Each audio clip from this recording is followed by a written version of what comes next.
जय श्री कृष्ण।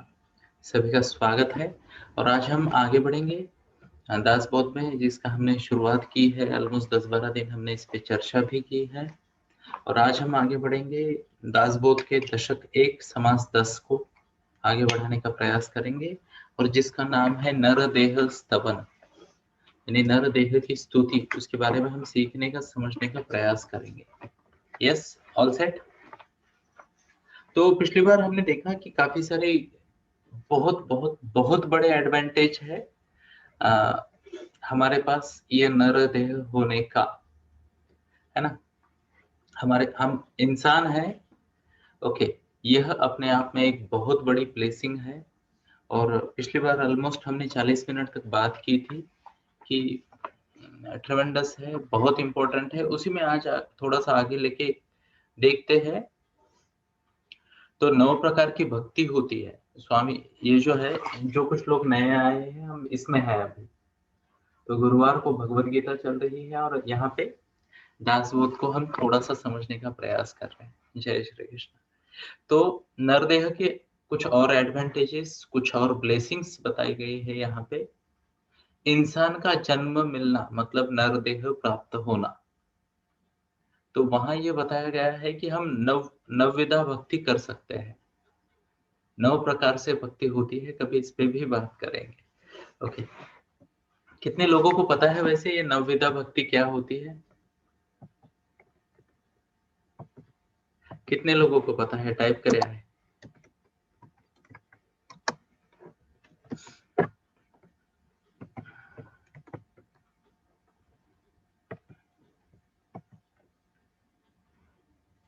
तो जेके जेके सर को पता है। कई सारे लोगों को डेफिनेटली ये पता होगा। ओके,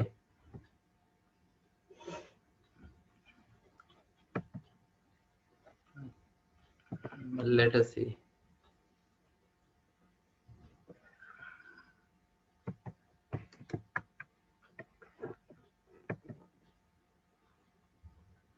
बहुत बढ़िया।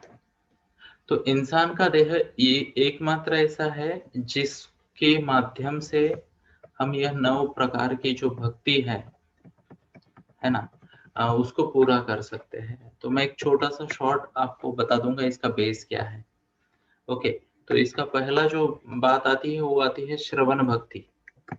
श्रवण भक्ति यानी हम केवल सुनते हैं और भक्ति हो जाती है ना। कितने लोगों ने ऐसा देखा है कि हम केवल सुनते हैं और भक्ति हो गई? ओके, गाने वाला कोई और है, सुनाने वाला कोई और है, हमें उससे कुछ नहीं है। हम आ रहे, जा रहे या फिर बैठ के श्रवण कर रहे हैं। ओके, तो श्रवण भक्ति ये भक्ति के प्रकारों में से एक है। दूसरी है कीर्तन। कीर्तन, है ना। कीर्तन यानी क्या? हमने स्वयं दिन रात प्रभु के भजन गाने हैं, ये भी भक्ति है। तो आपने देखा होगा कई सारे बड़े बड़े ऋषि मुनि ये कीर्तन करते हैं, है ना। उसके बाद स्मरण भक्ति, प्रभु का स्मरण करते रहो। तो भक्त प्रहलाद का एग्जाम्पल आता है यहाँ पे बहुत बार। क्या आप लोगों ने नोट किया? यानी वो कंटिन्यूअस, इवन संत तुकाराम महाराज जी का भी वही था कि वो दिन रात प्रभु को स्मरण करते थे, प्रभु को स्मरण करते थे। तो ये एक भक्ति हो गई, है ना। उसके बाद पाद सेवा जिसे कहते हैं, पाद सेवा यानी चरणों की सेवा करना। ये भक्ति के प्रकार में माता लक्ष्मी की उपाधि दी जाती है। अगर आप देखो तो क्षीर सागर में जब भगवान विष्णु विश्राम करते रहते हैं तो माता लक्ष्मी उनकी पाद सेवा करती रहती है। तो ये भी भक्ति का प्रकार है। उसके बाद पूजा करने की विधि जो होती है, जिसे अर्चना कहते हैं, है ना। तो फूल डाले, पत्र डाले, ये दिया, ओम, मंदिर में चलता है ऐसा बहुत सारा ना। ये भी भक्ति का एक प्रकार है। तो आई थिंक 5 हो गए। उसके बाद वंदना करना, किसी को वंदन करना यानी भगवान को वंदन करना। ओके, उसके बाद दासत्व भक्ति एक है कि खुद को दास की तरह समर्पित कर देना। ये भक्ति का जो प्रकार है वो हमने जैसे राम अवतार में, भगवान के राम अवतार में देखा था, है ना। जब भगवान राम अवतार में आए तो भगवान हनुमान जी जो आए वो दास के रूप में आ गए, तो उन्होंने केवल सेवा की, दासत्व लिया। उसके बाद की भक्ति है सखा भक्ति। ओके, है ना, सखा भक्ति। तो सखा मतलब कौन? कृष्ण अर्जुन, हम भगवत गीता सुनते रहते हैं। तो भक्त भी है और सखा भी है। तो ये 8 प्रकार की भक्ति हो गई। और एक आत्मनिवेदन भी है ना। तो उसमें क्या होता है कि आप आपकी बॉडी, माइंड, सोल जो भी है, सब कुछ, ऑल दैट यू हैव, आप समर्पित कर देते हो भगवान को, है ना। तो कई सारे लोग खुद को समर्पित कर देते हैं। इवन रावण भी था ऐसा, आपकी जानकारी के लिए, है ना। उसने भगवान को कहा कि मैं मेरे शीश काट के आपको अर्पित करता रहूंगा। ओके, और उसने किया, कई बार किया, ब्लैकमेल कर डाला भगवान को और आशीर्वाद ले लिया, है ना। तो ऐसे अलग अलग प्रकार की भक्ति होती है और केवल इंसान ही पात्र है, प्लीज नोट करें, केवल इंसान ही पात्र है ये 9 प्रकार की भक्तियां करने में। और यहाँ इंपॉर्टेंट बात यह भी है कि ये भक्ति को थोड़ा सा अगर अलग स्वरूप से देखा जाए, ओके, मैं हमेशा ये बात करता हूँ, हमारे शास्त्रों में ये डायरेक्शंस दी गई है। अगर मान लो कोई मार्ग है जिससे भगवंत की प्राप्ति हो सकती है, तो आपका ध्येय क्या है? भगवान से बड़ा थोड़ी है ना। तो इसमें से कोई भी स्वरूप समर्पण का अगर हम स्वीकार कर लेते हैं और समर्पण से उसको फॉलो करते हैं, तो जीवन का कोई भी ध्येय उससे प्राप्त हो सकता है, कोई भी ध्येय उससे प्राप्त हो सकता है। आप इस पे थोड़ा चिंतन करें, ऐसी मेरी विनती है ना। छोटे से टिप्स देना चाहूंगा। ओके, कई बार क्या होता है, किसी इंडस्ट्री में किसी बड़े की सेवा करते करते इंसान बड़ा हो जाता है ना। आपने देखे होंगे, स्पेशली होटल इंडस्ट्री में ऐसा बहुत चलता है। लोग जाते हैं, दासत्व करते हैं, सेवा करते हैं, 2-3-4 साल बाद, और फिर बाद में बिजनेसमैन बन जाते हैं, है ना। अचीवमेंट हो गई। दोस्ती, कभी आता तो कुछ नहीं, बट किसी दोस्त के साथ पार्टनरशिप कर दी किसी प्रोजेक्ट में, हो सकता है स्टडी में, मैथमेटिक्स की स्टडी में, हो सकता है किसी बिजनेस में, हो सकता है किसी और चीज में, और उसके साथ करते करते करते हम भी उस लेवल पे पहुंच गए, हो सकता है, पॉसिबल है। तो ये भी इंसान का देह है ना, हम इतने गिफ्टेड है। क्या कोई जानवर ऐसा कर सकता है? Just think of it. No scope, no scope. तो ये ग्रेटनेस है कि हमारे पास एक ह्यूमन बॉडी मिली है, हमें मनुष्य का जन्म मिला है, तो इसका उपयोग पूरा करना जरूरी है ना। तो यहाँ उन्होंने काफी कुछ बताया है कि सिद्धि प्राप्त करने के लिए इंसान का देह बहुत आवश्यक है। इवन 4 प्रकार की जो मुक्ति है उसके बारे में उन्होंने बताया। सलोकता, समीपता, स्वरूपता, सायुज्यता, 4 प्रकार की मुक्ति होती है। सलोकता मतलब आप उस लोक को प्राप्त हो जाओ जहाँ पे भगवान वास करते हैं, है ना। तो कोई कहता है स्वर्ग की प्राप्ति हो गई, मृत्यु लोक की प्राप्ति हो गई, परलोक की प्राप्ति हो गई, है ना। सलोकता, तो भगवान के लोक को या धाम को प्राप्त होना सलोकता है। उसके बाद समीपता, ऐसा कुछ आपने किया कि आपको भगवान के साथ रहने का मौका मिला, है ना। ये हमारे ह्यूमन लाइफ में भी एप्लीकेबल है। उसके बाद स्वरूपता, यानी मैं तुम्हारा ही अंश हूं, ये एक स्थिति आ जाती है। और अंतिम स्थिति जो आती है वो आती है सायुज्यता, यानी तुम और मैं अलग नहीं है। फर्क है पहले में और इसमें, मैं तुम्हारा ही रूप हूं और तुम और मैं अलग नहीं हो, नहीं है, ये फर्क है। जैसे हम कहते हैं ना कि बच्चे माता पिता के रूप होते हैं, है ना, तो उनका अंश होते हैं, पर बच्चे माता पिता नहीं होते, है ना। और फिर एक हो जाना, एक हो जाना मतलब कैसे, मान लो नदी जब सागर में पहुंच जाती है, नदी जब सागर में हो जाती है, तो वो सागर में एंट्री करने के बाद सागर बन जाती है। फिर हम नहीं ये कह सकते कि अच्छा ये नदी है, ये ध्यान से देखो इसको, ये नदी है और ये सागर है। ओके, ये आई है, इसके अंदर आई है, बट स्टिल दिख रही है, ऐसा नहीं होता। देयर इज नो वे आप उसको अलग देख सकते हो, और इसे कहते हैं सायुज्यता। ओके, हम ब्रह्म हो जाते हैं, यानी हमें वो स्वरूप प्राप्त हो जाता है। ऐसा कई बार हम देखते हैं ना, अलग-अलग चीज़ों में सायुज्यता, ओके, एक ही बन गए, तो वो भी इंसान के लिए पॉसिबल है। आगे देखते हैं।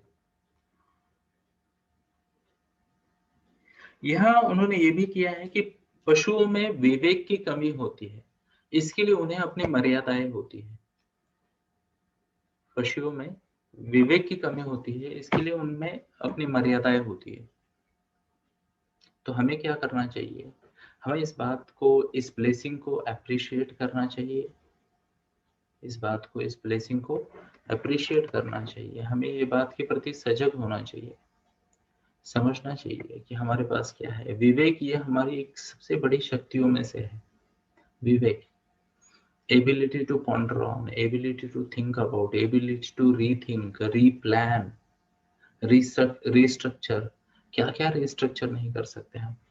हम हमारे जीवन को, हमारी रिलेशनशिप को, हमारी हेल्थ को, हमारे बिलीफ्स को, हमारे गोल्स को, हर किसी को रिस्ट्रक्चर और रीअलाइन कर सकते हैं विवेक के माध्यम से। और एक बात है, मैं आपसे थोड़ा-सा फीडबैक चाहूँगा। How many of you have at least once experienced in your life कि आपने मन की स्थिति बदली, मन के विचार बदले, ओके, और सब कुछ बदल गया। ओके, तो थैंक यू। कई सारे लोग हाथ दिखा रहे हैं ना। यस, ये केवल इंसान कर सकता है, केवल इंसान कर सकता है। तो हम बहुत बहुत बहुत ब्लेस्ड है, और कृपया इस बात को वैल्यू करें और इसको ऑप्टिमाइज करने का प्रयास भी करें। इसको ऑप्टिमाइज करने का प्रयास भी करें।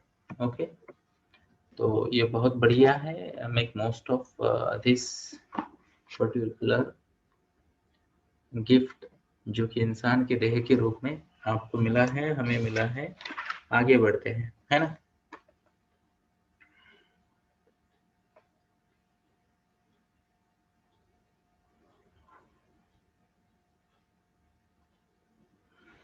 वाह, यहाँ पे एक और पॉइंट बताया है कि नरदेह में एक अलग क्षमता होती है, वो जो जिसे कहते हैं ना कंपल्सिव यातनाएं होती है किसी भी जीवन की, उससे खुद को बचा सकता है। ओके, मतलब क्या है बताया। जैसे मान लो इंसान एक है, इर्रेस्पेक्टिव बाहर का क्लाइमेट क्या है, वो सेफ रह सकता है, और चाहे जिस क्लाइमेट में रह सकता है ना। यानी बाहर ठंडी है, आप घर में गर्मी का एहसास कर सकते हो। बाहर गर्मी है, आप घर को ठंडा कर सकते हो। बाहर बारिश है, ब्ला ब्ला ब्ला, आप घर में चाहे जो अनुभव कर सकते हो ना। तो इंसान में वो एक शक्ति है, इंसान में वो शक्ति है कि वह खुद को यातनाओं से बचा सकता है। तो यहाँ पे एक हिंट भी है, प्लीज नोट करें। वह हिंट ये है कि एज ए ह्यूमन, अगर आपके जीवन में कोई चैलेंजेस है, कोई यातनाएं हैं, कोई टफ है, सिचुएशन आ रही है, तो आपको ये चीज आपको खुद को याद दिलानी पड़ेगी। आई हैव द पावर, मुझ में वो शक्ति है, मुझ में वो क्षमता है कि मैं इससे परे जा सकती हूँ। इंसान में बहुत ज्यादा ये है, क्योंकि देखो इंसान की एक खासियत ये है कि इंसान पराधीन नहीं है। इंसान पराधीन नहीं है। बाकी जिसे कहते हैं ना, मेजोरिटी ऑफ द सोल्स है या फिर बॉडीज है, एनिमल्स है, पंछी है, पशु पक्षी जिसे कहते हैं ना, वो सब पराधीन है एक्सटर्नल सिचुएशंस पे बहुत ज्यादा हद तक। इंसान का ऐसा नहीं है, इंसान में वो क्षमता है। ओके, अब यहाँ पे पहली बात तो हाथ जोड़ने पड़ेंगे, खुद को कर्ता नहीं मानते हैं, पर फिर भी पशु और जो पंछी होते हैं, उनके कंपैरिजन में हमारे पास चॉइसेस ज्यादा है। यस, तो इस बात को भी एप्रिशिएट करते हैं, इस बात को भी एप्रिशिएट करते हैं, तो आगे बढ़ने में मदद आएगी।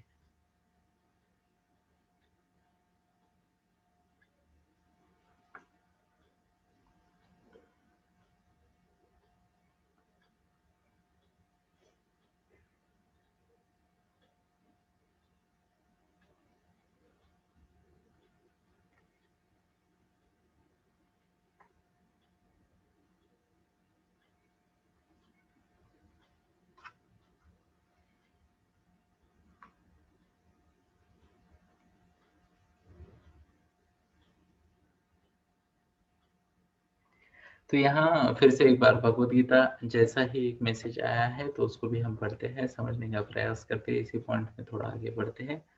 यहाँ उन्होंने फिर से एक बार एक बात बताई, क्लियरली बताई कि इंसान जो है ना,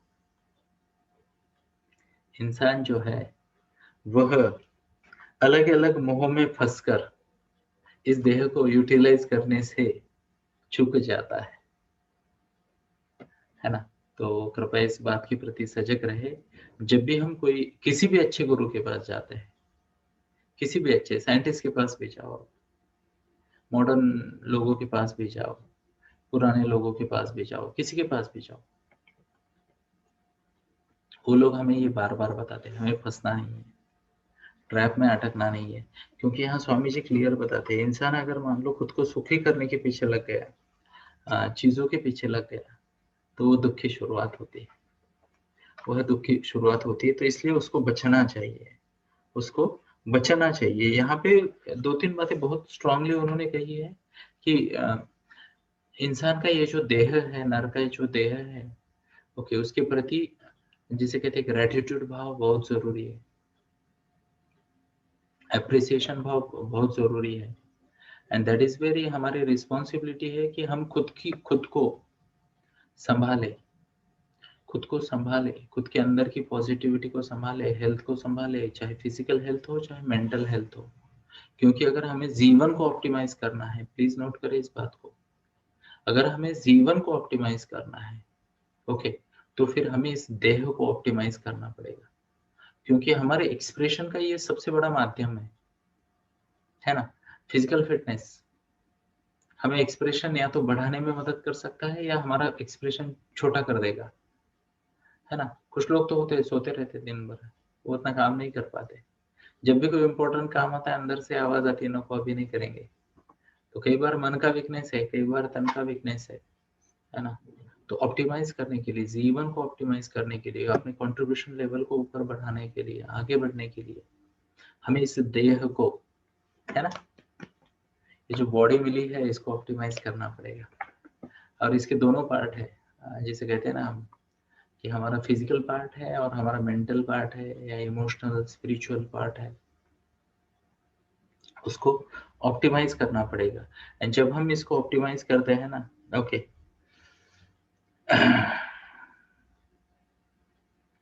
तो डेफिनेटली फायदा होता है। आगे बढ़ते हैं, कुछ इंटरेस्टिंग एग्जांपल्स दिए हैं, है ना।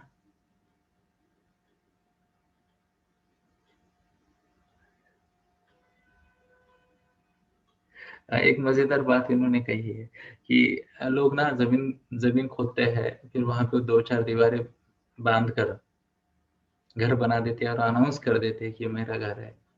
और स्वामी जी ने कहा कि वो ये भूल जाते हैं कि ये भी वो शेयर कर रहे हैं, ये घर भी वो शेयर करता है। और उन्होंने बहुत अच्छा एग्जाम्पल दिया, वो घर बहुत लोगों का होता है, इंसान को नहीं पता होता। जैसे मान लो कोई मूषक है, उंदीर है, कोई पाल होती है घर में, है ना, लिजर्ड, ओके, वो भी तो होते हैं और वो भी तो कहते हैं ये मेरा घर है। अरे कल्पना करें बस, कार्टून, किसी कार्टून में ही हो सकता है ऐसे, रियलिटी में शायद ना हो, है ना। किसी कार्टून में सुबह सुबह आपने फाइव क्लब के लिए लाइट ऑन किया और वहां पे कोई लिजर्ड बैठी है और वो बोल रही है क्यों लाइट लगाया, ये मेरा भी घर है, मुझे और 2 घंटा आराम करना है, जाओ अंधेरा करो, बैठो चुपचाप। Just think of it, how would that be, है ना। या अचानक उधर से किचन से कॉकरोच आते हैं और घर की महिला को बोलते हैं और 2 घंटा कोई किचन में नहीं आएगा, हमारे पार्टी चल रहा है यहाँ पे, है ना। बट कई बार हम हमारे भ्रम में होते हैं और हम सोचते रहते हैं कि लाइफ इज लाइक दिस, है ना। और हम केवल हमारे पर्सपेक्टिव से जीवन को देखते हैं, पर्सपेक्टिव से। और यस, तो यहाँ पे सीमा मैम ने कहा कि उनके पिताजी भी यही कहते थे। इनफैक्ट कुछ बातें मैं देख रहा था, कुछ न्यूज को मैं पढ़ रहा था, कुछ डेटा को स्टडी कर रहा था, और मेरे मन में ये सवाल आया कि क्या ये अंत की शुरुआत है, क्या ये अंत की शुरुआत है। और सच में ये अंत की शुरुआत है। जय श्री कृष्ण। ऐसा मेरा मत बन रहा है। कई सारी चीजें, कई सारी वार्निंग्स जो आउटसाइड वर्ल्ड में आ रही है इंसानों को, है ना, मैं कुछ कार्टून पढ़ रहा था and people were like talking about कि अभी चलो वापस जाते हैं जंगल में, क्योंकि गैस अभी परवड़ता नहीं है ना, गैस की कॉस्ट बहुत ज्यादा हो गई। वैसे गैस की कॉस्ट सच में बढ़ी है क्या? ओके, सिलेंडर वगैरह ये महंगा हो रहा है आजकल। ओके, शायद हो रहा होगा। गैस है, पेट्रोल है, बहुत सारी चीजें महंगी हो रही, घर महंगे हो रहे हैं, है ना। तो एक बेसिक लॉ है जिसको हम छेड़ रहे हैं।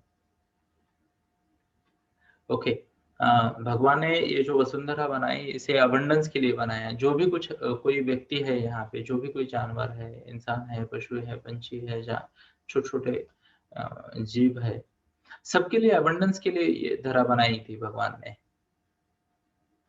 थी मतलब क्या? भगवान ने बनाई भी है, थी मतलब क्या? पर हुआ क्या है पता है, हम तो सरकारों को दोष देने में लग गए, है ना। तो एक अलग मंच पे मुझे किसी ने पूछा कि ये क्या हो रहा है, बोले कि अभी चीजें महंगी हो रही है, सरकार कुछ नहीं कर रही है। अब मैं तो सरकार के बारे में बात नहीं करता, वो मेरा प्रांत नहीं है। बट मैंने उन्होंने उनको बातों बातों में एक बात बता दी, शायद आपके साथ शेयर करूं, आपको भी कुछ सोचने को अच्छा रहेगा। मैंने उनको वो बोला कि सबसे बड़ी सरकार तो ऊपर वाली है, सबसे बड़ी सरकार ऊपर वाली है, और उन्होंने कुछ रिसोर्सेज दिए थे जो छोटे पड़ रहे हैं अभी। अभी जैसे उन्होंने कहा ना कि इंसान खड्डे खोदता है और घर बांधता है, नई पीढ़ी को पता ही नहीं होता होगा शायद कि ऐसे भी घर बनते हैं ना। हम वास्तु पूजन करते थे, है ना, फिर वो घर आता था हमारा। अभी तो क्या है, सीधा लोग शिफ्ट हो जाते हैं फ्लैट में ना, एक के ऊपर एक, एक के ऊपर एक। ये क्या है, यानी 20 मंजिला, 30 मंजिला, 40 मंजिला। ओके, एंड ये जो स्कैरसिटी हो रही है, आने वाले समय में महंगाई और बढ़ेगी, बढ़ना ही है, कोई शंका नहीं है। और रिसोर्सेज के लिए फाइट और ज्यादा बढ़ेगी। और फिर उसके बाद वाली स्टेज जो होगी, अभी उसको तो बहुत समय है, तो वो हमारे जीवन काल में नहीं होगा, बट आने वाली पीढ़ियों के जीवन काल में वो होगा कि रिसोर्सेज के लिए फिर से एक बार इंसान जानवर बनेगा। और जंगल में जो होता है ना, वही इंसानों के साथ होगा। जंगल में जो होता है, जंगल में क्या होता है, अगर मान लो एक शेर है, उस एरिया में दूसरा शेर आता है, तो वो लड़के डिसीजन करते हैं यहाँ कौन रहेगा, या तो तू या तो मैं, है ना, ऐसा करते हैं ना, बराबर है। मान लो घास भी खानी है, तो अलग अलग जीव आपस में स्पर्धा करते हैं कि ये अच्छी वाली कोमल सी घास कौन खाएगा, करते हैं ना। तो जंगल में ये जो हो रहा है इंसानों में पक्का होगा आने वाले कुछ वर्षों में, क्योंकि we have reach to the limit, limit पहुंच चुकी है हमारी, इसके आगे कुछ नहीं। कहाँ से लाएंगे जमीन ना, अभी तो लोग समंदर में भी घर बनाने लगे हैं। कब तक, सवाल ये है कब तक, है ना। तो there are so many artificial, क्या कहते हैं उसे, आइलैंड्स, आर्टिफिशियल आइलैंड्स, जो इंसान ने बनाए घर बनाने के। भगवान बचाए। बट एक बात पक्की है, चीजें महंगी होती जाएगी, चीजें महंगी होती जाएगी। और यहाँ पे सर्वाइवल ऑफ द फिटेस्ट, और इंसान का फिटनेस जज होगा उसकी विवेक बुद्धि से। शातिर है ना इंसान, दिमाग लगाता है। यस, और सजग होते रहे, कृपया सजग होते रहे। जो इंसान ज्यादा विवेक यूज कर रहे हैं, जिनके पास टेक्नोलॉजी का एक्सेस है, वो ड्रोन्स की फैक्ट्री में हम सबको पैदा कर रहे हैं। ड्रोन्स, मधुमक्खी के छत्ते में ड्रोन्स होते हैं, वर्कर्स। ओके, तो उनको ये कुछ नहीं चाहिए, उनको एक एजुकेटेड वर्कर क्लास चाहिए। चाहे उसे आप मैनेजर का नाम दो, चाहे वाइस प्रेसिडेंट का नाम दो, या मजदूर का नाम दो, at the end of the day ये सब रिसोर्सेस है जो उनके लिए हानि इकट्ठा कर रहे हैं। कल हमने लिस्ट देखी ना, नई वाली, उच्चतम आमिरों की लिस्ट। ओके, तो मैं ये देखता हूँ सोर्सेस होने के बाद, है ना, रिसोर्सेस होने के बाद ये यूटिलिटी, कुछ लोग पावर में आ जाते हैं कि वो ये यूटिलिटी को यूज कर पाते हैं। एंड दैट इज वेयर हम सबको सजग होना पड़ेगा। We need to have clearly defined precise return goals for our own life, कि मुझे क्या प्राप्त करना है, मुझे क्या प्राप्त करना है। और कृपया लोगों के दिए हुए सपनों से बचे, लोग जो आपके दिमाग में, मेरे दिमाग में, किसी के भी दिमाग में जो सपने लोग बोते हैं ना, उससे बचना चाहिए, है ना? बड़ी डिग्री, बड़ी गाड़ी, बड़ा घर, बड़े सपने, कुछ भी है, यानी बड़े-बड़े पिक्चर, कलरफुल पिक्चर बैकग्राउंड में साउंड लगा के हमारे दिमाग में उतार देते हैं। हाँ या ना? तो इंसान जो भी चीज़ देखता है 2, 4, 5 बार कि बोलता है नहीं फैशन आ गया, अब मुझे ये चाहिए। जीडीपी बढ़ जाती है, टर्नओवर बढ़ जाते हैं, उनकी जेबें भर जाती है और हम वहीं के वहीं रह जाते हैं। कृपया नोट करें, इस बात के प्रति सजग रहें। ओके, इसका मतलब ये नहीं है, मैं कहीं भी ये एडवोकेट नहीं कर रहा हूँ, प्लीज़ नोट करें कि हमें फैंसी चीज़ें नहीं रखनी चाहिए या फिर अच्छा घर, अच्छी गाड़ी वगैरह नहीं होनी चाहिए, सब होना चाहिए। बट वो हमारा चॉइस होना चाहिए। वो हमारा चॉइस होना चाहिए कि मेरी लाइकिंग्स क्या है और मेरी ज़रूरतें क्या है, उसके बैलेंस में हमें आगे बढ़ना चाहिए। ओके, तो सजग रहे। और इवन वेल्थ एक्युमुलेशन की अगर मैं बात करूँ, अभी तो यहाँ सीए मैम आ गई है, तो अभी मैं कम बात करूँगा इस पे।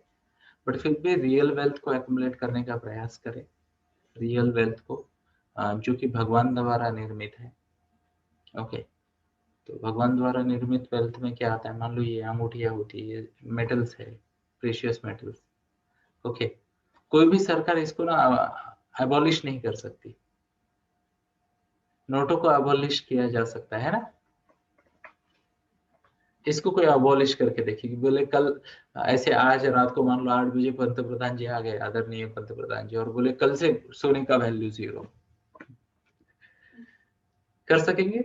लोग बोलेंगे छोड़ो, तुम नहीं है तो हम जाएंगे दुबई में जाके सोना बेचेंगे, अमेरिका में जाके सोना बेचेंगे, है ना? जब तक इंसान है सोने को वैल्यू है। क्यों? ये गॉड की करेंसी है, इसकी वैल्यू कभी नहीं कम हुई इतिहास में, बढ़ती गई है ना? कल मैं चाणक्य देख रहा था और उसमें भी उन्होंने कहा चंद्रगुप्त को, तुम्हें अगर राज्य का निर्माण करना हो है तो सेना का निर्माण करना होगा, और सेना का अगर निर्माण करना है तो तुम्हें सेना में जो लोग काम करेंगे उनका घर चलाना पड़ेगा, उनके लिए शस्त्रों का इंतजाम करना पड़ेगा, और ये सब करने के लिए तुम्हें स्वर्ण की जरूरत होगी। तो अभी सोने को इकट्ठा करो, ऐसा उसको आदेश दिया था। अब कब के चंद्रगुप्त है ना? चंद्रगुप्त वाज अराउंड व्हाट 1510 के आसपास थे वो। तो तब से लेके अब तक यूनिवर्सल करेंसी जो है, भगवान की करेंसी है, उस पर ध्यान दे, है ना? वो जिसे कहते हैं कि हमेशा बनी रहती है। चलो आगे बढ़ते हैं, और कुछ पॉइंट अगर मुझे लेने हैं तो।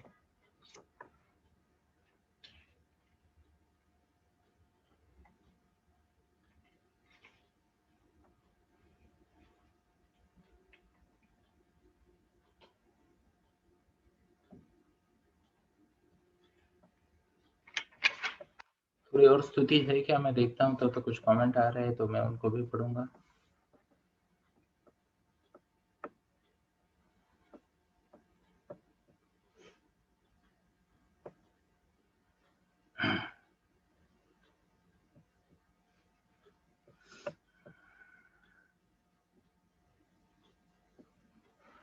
वाह, ये एक बहुत बढ़िया उन्होंने मैसेज दिया है। जरा देखते हैं स्वामी जी के ये मैसेज को।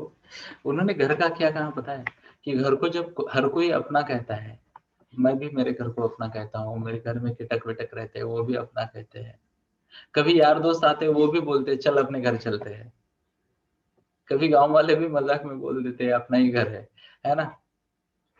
तो स्वामी जी ने कहा है कि कृपया नोट करें इस बात के प्रति कि इसके प्रति ज्यादा आसक्त नहीं होते हैं। 2 दिन के लिए हम आए हैं, 2 दिन रहना है, तो ज्यादा आसक्ति इसके प्रति नहीं रखते। ओके, ये हमारा कभी नहीं था, हम तो बस रहने आए और हम जाएंगे, आगे बढ़ जाएंगे। How many of you have travelled at least 2 or 3 houses?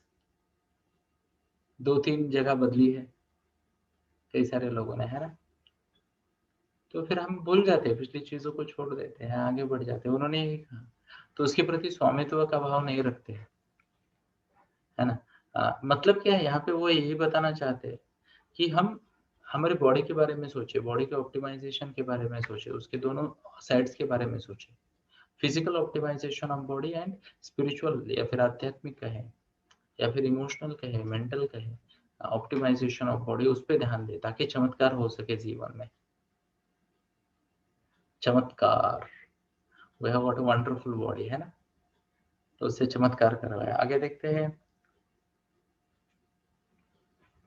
और कुछ अगर पॉइंट है तो मैं लूंगा, अदरवाइज मैं यहाँ रुक जाऊंगा।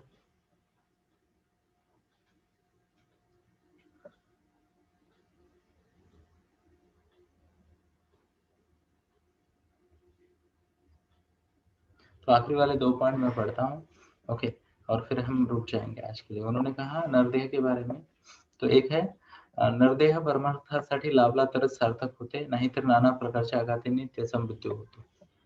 यानी मन स्वास्थ्य मन शांति के लिए अगर उसको यूटिलाइज करो तो बहुत अच्छा है, अन्यथा वो वेस्ट होने वाला है, किसी दिन वो निकल के जाने वाला है। आगे देखते हैं, बहुत सारे लोग प्रापंचिक सुख में फंसे हुए हैं और वो नहीं जानते कि परमार्थ का सुख क्या है, और ऐसे मूर्खों के लक्षण आगे बताए गए हैं। तो कल हम मूर्ख के लक्षण जानेंगे। जय श्री कृष्णा, है ना, मूर्ख के लक्षण। तो काफी इंटरेस्टिंग चीजें हैं। अभी कल से सच में हमारा ज्ञान बढ़ना शुरू हो जाएगा, और कल मैं तो सबको रिक्वेस्ट करूंगा मिस ना करें इन बातों को। 5-6 पॉइंट लिख के रखेंगे, नोट्स बनाएंगे।